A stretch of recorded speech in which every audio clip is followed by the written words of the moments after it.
There are so many jackals and other animals in the forest, but there will be only one lion. And even if it is single, it will be the king of jungle. It is not only a description, but also a clear declaration. ఎన్నికల ప్రచారంలో చెప్పిన ఈ మాటల్ని TVK chief Vijay నిజం చేశారు. తమిళనాడులో సంచలన విజయం సాధించారు.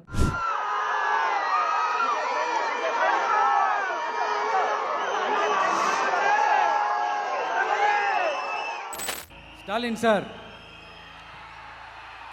இந்த தேர்தலுக்கு அப்புறம் நீங்க தோத்ததுக்கு அப்புறம் எப்படிலாம் ஃபீல் பண்ண போறீங்கன்னு கொஞ்சம் சொல்லவா?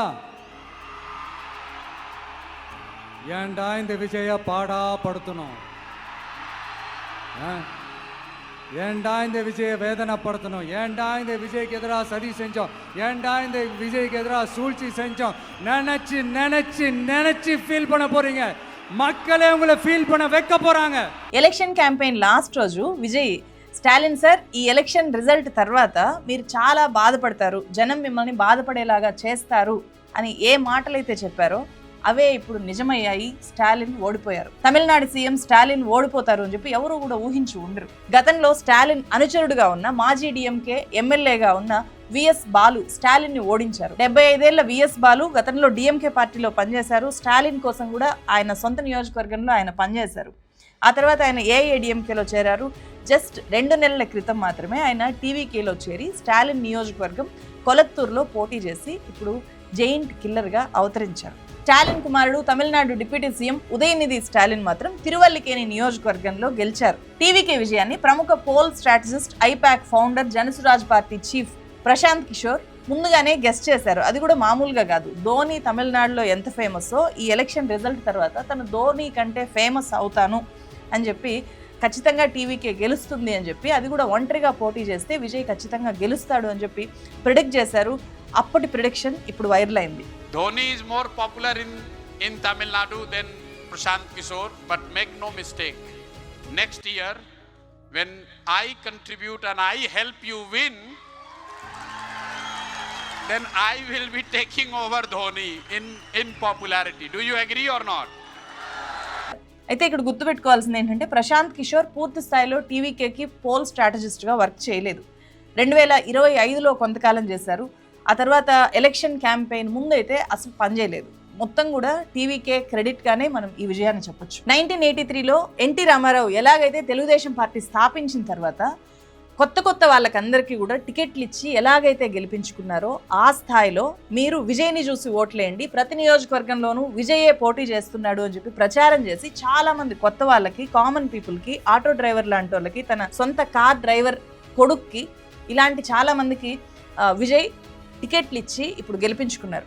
అలాగే విరుగంబాకం అనే నియోజకవర్గం టికెట్ని తన పర్సనల్ డ్రైవర్ కొడుకైన శబరినాథన్ అనే అభ్యర్థికి, అతను కూడా చాలా చిన్న వ్యక్తి, అతనికి ఒక సంచలనాత్మకంగా విజయ్ టికెట్ ఇచ్చాడు. ఇప్పుడు విరుగంబాకం నియోజకవర్గంలో శబరినాథన్ గెలిచారు. తమిళనాడు అంటే అది కేవలం ఒక రాష్ట్రం కాదు, ఒక రాజకీయ ప్రయోగశాల. 1967లో అన్నాదురై నేతృత్వంలో ద్రవిడ పార్టీలు అధికారంలోకి వచ్చినప్పటి నుంచి, అంటే దాదాపు 60 ఏళ్ళుగా అక్కడ డిఎంకే లేకపోతే ఏఐఏడిఎంకే తప్ప థర్డ్ ఆల్టర్నేటివ్కి, అంటే నాన్ ద్రవిడ పార్టీలకి అవకాశమే లేకుండా ఉన్నింది. అలాంటి ద్రవిడ నాట, తమిళనాట first time TVK Tamilaga Vettri Kazhagam పార్టీతో నటుడిగా రాజకీయాల్లోకి వచ్చిన విజయ్ ఒక ప్రభంజనాన్ని సృష్టించారు. యాక్సెస్ మై ఇండియా తప్ప మిగతా అన్ని సంస్థల ఎగ్జిట్ పోల్స్ని తలకిందులు చేస్తూ, డిఎంకేదే మళ్ళీ అధికారము అనుకున్న వాళ్ళని షాక్లోకి నెట్టేస్తూ విజయ్ పార్టీ టీవీకే 100కు పైగా స్థానాలతో అతిపెద్ద పార్టీగా అవతరించింది. పెరియార్ సిద్ధాంతాలు, అన్నాదురై వాగ్దాటి, కరుణానిధి రాజకీయ నీతి, జయలలిత పట్టుదల, ఇవి మాత్రమే ఇంతకాలం తమిళనాడును శాసించాయి. ఆ 60 ఏళ్ల రాజకీయ చరిత్రకు ఒక నటుడి పార్టీతో తమిళ ప్రజలు ఫుల్ స్టాప్ పెట్టారు. సౌత్ ఇండియాలో ఎన్టీఆర్ తర్వాత రాజకీయాల్లోకి వచ్చిన నటుల్లో ఫస్ట్ టైం ఎన్నికల్లో ఒక ప్రభంజనం సృష్టించిన వ్యక్తిగా విజయ్ రికార్డు సృష్టించారు. అది కూడా ఎవరితోనూ పొత్తు పెట్టుకోకుండా విజయ్ సింగిల్గా పోటీ చేసి సాధించిన సంచలన విజయం ఇది. ఏ పార్టీకి ఎన్ని సీట్లు వచ్చాయి అనే లెక్కల్లోకి నేను ఈ వీడియోలో వెళ్ళట్లేదు. అసలు ఇలాంటి విజయము విజయ్కి ఎలా సాధ్యమైంది అనే దాని మీదనే నేను మొత్తం కాన్సన్ట్రేట్ చేస్తాను. రీజన్స్ వైజ్ గా చెప్తాను. మొత్తం 6 రీజన్స్ ఉన్నాయి. వాటిని చెప్పడానికంటే ముందు ఇక్కడ ఒక ఇంట్రెస్టింగ్ విషయం ఏంటంటే, తెలంగాణకు గవర్నర్గా పనిచేసిన తమిళసై సౌందరరాజన్ ఈ ఎలక్షన్స్లో బీజేపీ తరఫున మైలాపూర్ నియోజకవర్గం నుంచి పోటీ చేశారు, కానీ ఓడిపోయారు. తమిళనాడు ఎలక్షన్స్లో ఆమెకిది 7th ఫెయిల్యూర్. తెలంగాణలో గవర్నర్ పోస్ట్కి రిజైన్ చేసి మరి తమిళ్ పాలిటిక్స్లో కీ రోల్ పోషించాలి అని చెప్పి తమిళసై అక్కడికి వెళ్ళారు. అండ్ ఇంట్రెస్టింగ్గా తమిళనాడు ఎలక్షన్స్లో అందరికంటే ఎక్కువగా త్రిష ఫొటోసు, త్రిష పేరు, త్రిష వీడియోసు విపరీతంగా వైరల్ అవుతున్నాయి. త్రిష తిరుమలకి వెళ్ళి దర్శనం చేసుకుందని చెప్పి, ఆ తర్వాత విజయ్ ఇంటికి వెళ్ళింది అని చెప్పి. Trisha madam hi, Trisha madam.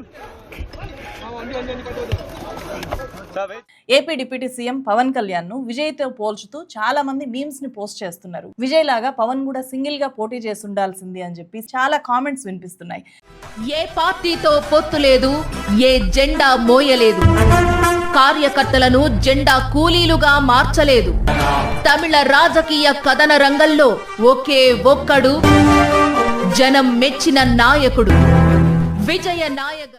నేను పవన్ కళ్యాణ్కి చాలా పెద్ద ఫ్యాన్.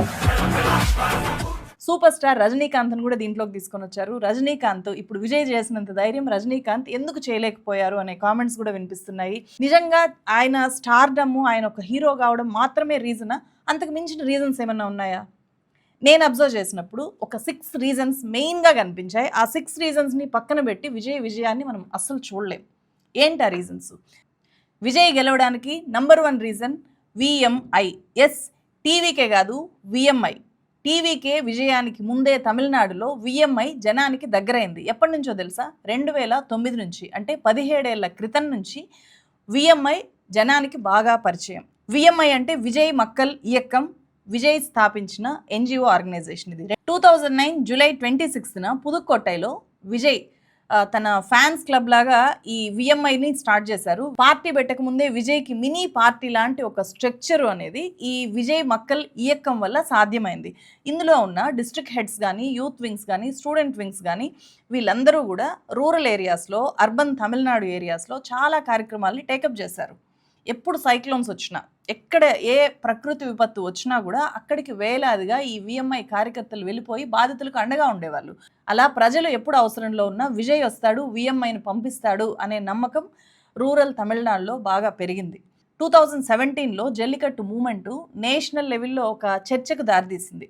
ఆ జల్లికట్టు మూమెంట్ని వెనుకుండి అజ్ఞాతంగా నడిపించిన వ్యక్తి విజయ్ అండ్ హిస్ ఈ VMI ఆర్గనైజేషన్. అలాగే విజయ్ తమిళనాడులో ఎక్కువ మార్కులు సాధించిన విద్యార్థుల్ని అప్రిషియేట్ చేస్తూ ప్రవేశపెట్టిన అవార్డ్స్ పెద్ద సంచలనం సృష్టించాయి. భారీ కార్యక్రమాన్ని ఏర్పాటు చేసి టాపర్స్ వాళ్ళ తల్లిదండ్రులని పిలిచి వాళ్ళని గౌరవించి వాళ్ళకు అవార్డులు, నగదు పురస్కారాలు ఇస్తూ ఒక సాంప్రదాయంలాగా దాన్ని కొనసాగిస్తున్నారు విజయ్. సో విజయ్ ఆర్గనైజేషను పేద విద్యార్థుల చదువుకు కూడా ఎప్పటి నుంచో సాయం చేస్తూ వస్తుంది. ఎప్పుడు బ్లడ్ డొనేషన్ క్యాంప్స్ కానీ, eye donation camps, daily food service, weekly meals and egg scheme, auto డ్రైవర్లకి, స్కూల్ స్టూడెంట్స్కి సహాయం చేయడము, ప్రభుత్వాలు ప్రత్యేకమైన స్కీములు పెట్టి ఇంప్లిమెంట్ చేసే కార్యక్రమాలని విజయ్ తన సొంత ఆర్గనైజేషన్ ద్వారా, తన సొంత ఖర్చుల ద్వారా చేయడం అనేది తమిళనాడు ప్రజల్లో ఒక నిశ్శబ్ద విప్లవాన్ని సృష్టించింది. ప్రతి సంక్షోభం, ప్రతి అవసరం టైంలో విజయ్ తన పేరుని జనంలోకి తీసుకెళ్తూ ఫ్యాన్ ఫాలోయింగ్ని మించి గ్రాస్ రూట్ కనెక్షన్ని పెంచుకున్నారు. విజయ్ గ్రాస్ రూట్లో ఏ స్థాయిలో ఇంపాక్ట్ క్రియేట్ చేయగలడో ఈ ఎన్నికల ఫలితాల కంటే చాలా ముందు, టీవీకే పార్టీ ఏర్పడడం కంటే ముందు 2021లో తమిళనాడు లోకల్ బాడీ ఎన్నికల ఫలితాల్లో అందరికీ తెలిసిపోయింది. విజయ్ మక్కల్ ఇయక్కం ఈ VMI బలపరిచిన అభ్యర్థులు 169 స్థానాల్లో పోటీ చేసి ఏకంగా 127 స్థానాల్లో గెలిచారు. ఎలాంటి పార్టీ సింబల్ లేకుండా, భారీ క్యాంపెయిన్స్ ఏమీ లేకుండా, కేవలం విజయ్ అనే పేరు మీదనే.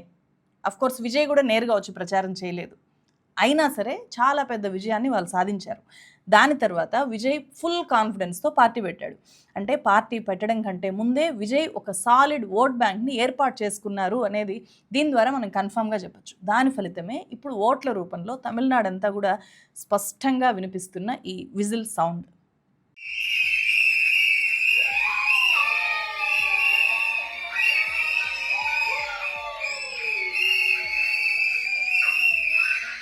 Reason number 2, Gen Z voters and Vijay fans. తమిళనాడులో ఈసారి రికార్డు స్థాయిలో అంటే 84.6% భారీ పోల్ పర్సంటేజ్ నమోదైంది. ఏ రాష్ట్రంలో అయినా సరే పెద్ద ఎత్తున ఓటింగ్ పర్సంటేజ్ నమోదైంది అంటే అక్కడ అధికార పార్టీకి వ్యతిరేకత ఉంది అనేది మనం అర్థం చేసుకోవచ్చు. విజయ్ విషయంలో ఇది DMK పట్ల వ్యతిరేకతను మించి విజయ్ పట్ల జనంలో ఉన్న అభిమానము అని చెప్పొచ్చు. ఈ అభిమానానికి 2 రకాల కారణాలు ఉన్నాయి. విజయ్ ఒక సినిమా స్టార్ కావడం ఒకటో రీజన్ అయితే, రెండోది విజయ్ చేసిన సేవా కార్యక్రమాలు. విజయ్ సినిమాలు చూసి పెరిగిన యూత్, ఫస్ట్ టైం ఓటర్లు, ఉమెన్, రూరల్ ఓటర్లు, ఇలా అన్ని సెక్షన్స్లో అతని ఫ్యాన్స్ కేవలం ఫ్యాన్స్గా కాకుండా క్యాడర్గా మారారు. అలాంటి ప్రభంజనం వల్లే కరూరు సభలో తొక్కిసలాట జరిగి 40 మంది చనిపోయినా కూడా ఆ తర్వాత ఆ ఇష్యూ మీద సిబిఐ ఎంక్వైరీ జరిగింది. తర్వాత తీవ్ర స్థాయిలో విజయ్ పొలిటికల్ విమర్శల్ని ఫేస్ చేశారు. కరూర్ ఇన్సిడెంట్ ప్రభావం మొత్తం తమిళనాడు మీద ఉంటుంది అనే అంచనాలు వచ్చాయి, అట్లాంటి అనాలిసిస్లు వచ్చాయి. అయినా సరే విజయ్ ప్రభంజనాన్ని ఎవరు కూడా ఆపలేకపోయారు. సాధారణంగా జనం సినిమా స్టార్స్ని చూడడానికి మాత్రమే భారీగా సభలకు వస్తారు, ఓటు మాత్రం సినిమా స్టార్స్కి వెయ్యరు అనేది తెలుగు స్టేట్స్లో ఎప్పటి నుంచో ఉండే ఒక ట్రెండ్. సో ఆ ట్రెండ్ని బ్రేక్ చేయడం ఫస్ట్ టైం పవన్ కళ్యాణ్కి కూడా సాధ్యం కాలేదు. కానీ అట్లాంటి ట్రెండ్ని తమిళనాడులో విజయ్ బ్రేక్ చేయగలిగారు. తమిళనాడులో జనం ఎలాగైతే విజయ్ సభలకు భారీగా వచ్చారో అంతే స్థాయిలో విజయ్ పార్టీకి ఫస్ట్ టైం అయినా సరే ఓట్లు వేశారు అనేది ఈ రిజల్ట్స్ చెప్తున్న సారాంశం.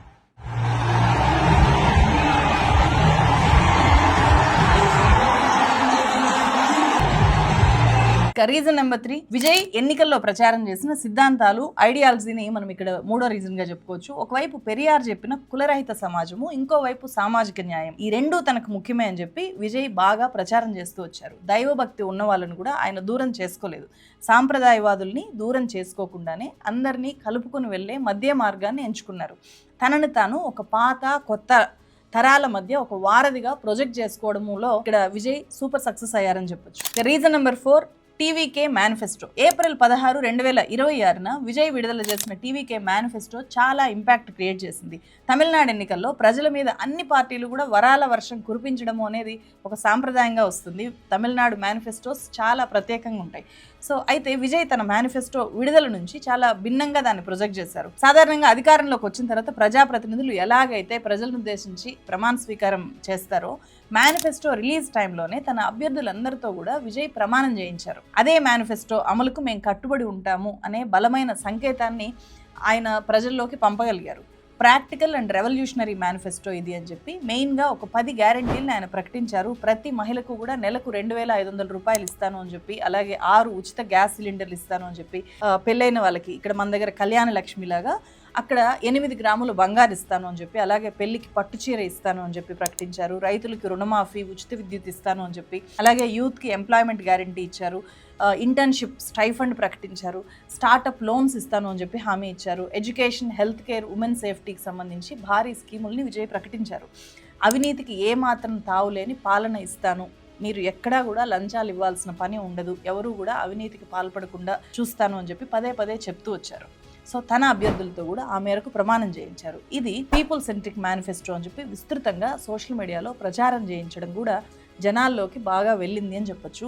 విజయ్ చెప్పాడు అంటే నిజంగా చేస్తాడు అని చెప్పి ప్రజల్లో గతంలో నుంచి నమ్మకం, తన ఎన్జిఓ ఆర్గనైజేషన్ నుంచి నమ్మకం కలిగిస్తూ వచ్చారు కాబట్టి అవన్నీ కూడా ఇప్పుడు ఓట్ల రూపంలోకి మారాయి అని చెప్పొచ్చు. ఇక చాలా ఇంపార్టెంట్ 5th రీజన్, విజయ్ సింగిల్గా పోటీ చేసిన ధైర్యం. తమిళనాడు ఎన్నికల్లో విజయ్ పార్టీ మాత్రమే సింగిల్గా పోటీ చేసింది. డిఎంకే, ఏఐఏడిఎంకే, బీజేపీ, కాంగ్రెస్ అన్ని పార్టీలు కూడా అలయన్స్లోనే పోటీ చేశాయి. విజయ్ పార్టీ మాత్రమే 233 సీట్లలోనూ సింగిల్గా పోటీ చేసింది. అంటే యాక్చువల్గా 234 స్థానాలు మొత్తము. పళనిస్వామి ఏఐఏడిఎంకే అభ్యర్థి పోటీ చేస్తున్న దగ్గర టీఎంకే అభ్యర్థి నామినేషన్ రిజెక్ట్ అయింది.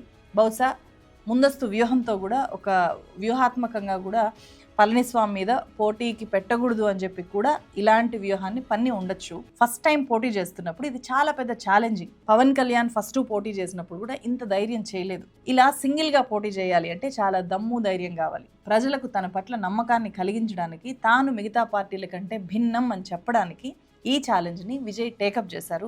సింగిల్గా పోటీ చేశారు. సింహం సింగిల్గానే వస్తుంది కానీ జంగిలంతా ఆక్రమిస్తుంది అనే నినాదాలను తన సభల్లో బాగా జనం బుర్రల్లోకి ఎక్కించగలిగారు. There are so many jackals and other animals in the forest, but there will be only one lion, and even if it is single, it will be the king of jungle. It is not only a description but also a clear declaration. ఎవరితోనూ పొత్తు పెట్టుకోకుండా పోటీ చేయడమే కాదు, విజయ్ స్వయంగా 2 స్థానాల్లో పోటీ చేశారు. 2 చోట్ల కూడా ఇప్పుడు గెలిచారు. తిరుచిరాపల్లి, తిరుచి అంటారు, తిరుచి ఈస్ట్ స్థానంలో, ఇది గ్రామీణ తమిళనాడుకి చెందింది. అలాగే పెరుంబూరు, ఇది చెన్నై జిల్లాలో ఉన్న అర్బన్ కాన్స్టిట్యున్సీ. ఈ 2 చోట్ల కూడా విజయ్ గెలిచారు. అయితే ఒక నియోజకవర్గాన్ని విజయ్ వదులుకోవాల్సి వస్తుంది. అది ఏ నియోజకవర్గం వదులుకుంటారు అనేది తర్వాత తెలుస్తుంది. రీజన్ నెంబర్ 6, నార్త్ ఇండియాలో మత రాజకీయాలు ఎక్కువగా ఉంటే సౌత్ ఇండియాలో మత రాజకీయాలు ఇప్పుడు వస్తున్నాయి, కానీ కుల రాజకీయాలు చాలా ఎక్కువ. తమిళనాడులో ప్రస్తుతం కుల మత 2 రాజకీయాలు కూడా మనకు కనిపిస్తాయి. పెద్ద ఎత్తున కాదు, బట్ కనిపిస్తాయి. అలాంటి చోట పుట్టుకతో క్రిస్టియన్ అయిన జోసెఫ్ విజయ్ చంద్రశేఖర్ అలియాస్ విజయ్ తనను తాను ఒక సెక్యులర్ సింబల్ గా ప్రొజెక్ట్ చేసుకున్నారు. తన పార్టీ సెక్యులర్ సోషల్ జస్టిస్ కోసం పనిచేస్తుంది అని చెప్పి, కులమతాలకు అతీతంగా మేము ఉంటాము అని చెప్పి ఆయన చెప్తూ వచ్చారు. దీనివల్ల సాంప్రదాయ ద్రవిడ పార్టీల్లో ఉండే యువ ఓటర్లు కూడా విజయ్ పార్టీ వైపు, విజయ్ వైపు మొగ్గు చూపారు అనే విశ్లేషణలు వస్తున్నాయి. అలాగే 60 ఏళ్ల ద్రవిడ రాజకీయాల్లో corruption, dynasty politics, faction fights వీటన్నిటినీ చూసి విసిగిపోయిన జనము కొత్తగా వస్తున్న విజయ్కి అవకాశం ఇద్దాము అని చెప్పి, అలాగే విజయ్ రూపంలో ఒక క్లీన్ ఆల్టర్నేటివ్ని చూడడం వల్ల కూడా, లేకపోతే కోరుకోవడం వల్ల కూడా తమిళ ఓటర్లు విజయ్ వైపు స్పష్టంగా మొగ్గు చూపారు అని చెప్పి మనం చెప్పొచ్చు. విజయ్ సీఎం అయితే ఖచ్చితంగా ఒక కొత్త తరం పాలనను కూడా జనం చూస్తారు అని చెప్పొచ్చు. ఎందుకంటే విజయ్ కొత్తగా రాజకీయాల్లోకి రావడము, రాజకీయ నాయకుడిగా పెద్దగా అనుభవం లేకపోవడము, దీన్ని బట్టి చూస్తే ఆయన తీసుకునే నిర్ణయాలు, ఇచ్చే పాలన ఇవన్నీ కూడా కొత్తగానే ఉంటాయి. సో అదే టైంలో పార్టీ పెట్టిన 2 ఏళ్లకే అధికారంలోకి వస్తున్నారు కాబట్టి చాలా ఛాలెంజెస్, పొలిటికల్ ఛాలెంజెస్ ఫేస్ చేయాల్సి ఉంటుంది. ఎదురయ్యే ఛాలెంజెస్ని విజయ్ ఎలా ఎదుర్కొంటారో, ఎవరితో పొత్తు పెట్టుకొని ఎలా ముందుకెళ్తారో చూడాలి. ఈ ఎన్నికల ఫలితాల మీద మీకేమనిపించింది? మీరు ఊహించినట్లు జరిగిందా లేదా? మీ అభిప్రాయాల్ని కామెంట్ చేయండి. మరో వీడియోతో మళ్ళీ కలుస్తాను.